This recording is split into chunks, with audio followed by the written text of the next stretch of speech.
Hey, welcome to another video. Today we're going to be talking about predictive search and the auto-suggest function on the Amazon.com website, which in my opinion is very underused and undervalued. So briefly, what it does is it's basically spitting back phrases and keywords that customers are using that lead to sales. So this is highly valuable data. And one of the most important aspects of the Merch by Amazon business is keywords.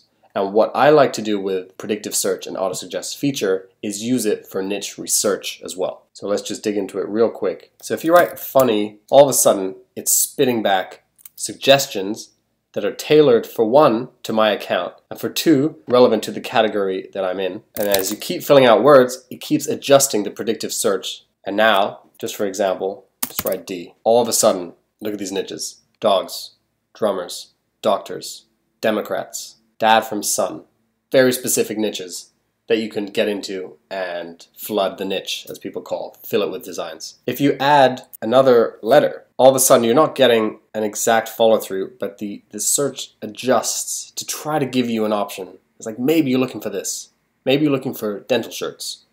Maybe you're looking for a Despacito shirt or a Deadpool, which I would, by the way, steer clear from anything to do with movies, music, any kind of IP infringement. This is good. Funny developer shirt, funny graphic designer shirts. So it's spitting back a huge amount of data for us. Funny deer t-shirts. And by the way, when you're looking at getting into this niche, you can use this, the way this keyword is written out exactly, T space shirts in the title, to rank especially high for this. Because you know that people often just click the auto-suggest. They just click it because they're not bothered to fill it out. And if you're ranking specifically for that, as you can see here, it says deer hunting t-shirts spelt like this. That's why it's ranking high up there. And also and for a whole host of other reasons, which let's not get into right now. So that's the basic concept of using it. And then what you can also do is you can pair it with features, for example, that bring up things like this. Tons of ideas here. Swimmers, spouse, sister's birthday, funny shirts for women with sayings. These are all niches that have come from the Amazon.com auto-suggest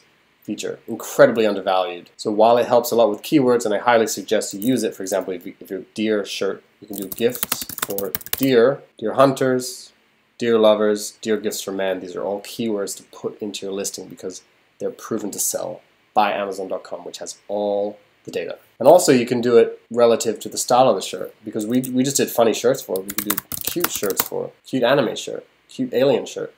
And just start plugging in different things. I'm still surprised that people are not doing this and they're struggling to find niches. Fun shirts for couples, fun concert shirts. People all across the United States are looking for shirts for all kinds of occasions. If you go into fun concert shirts, these are different avenues that we can enter. And of course, we look at the BSR, country music and beer. That's why I'm here. People go to country music concerts and they want to wear something for it. Hopefully, I've managed to communicate the value of predictive search and auto-suggest, and I encourage you to play around with it, not only in constructing your listing, but also in doing niche research. Okay, so I think that's enough for now. Thank you very much for watching, and I hope you use the auto-suggest and predictive search feature as another toolkit to enter niches that you haven't entered before. Thanks for watching.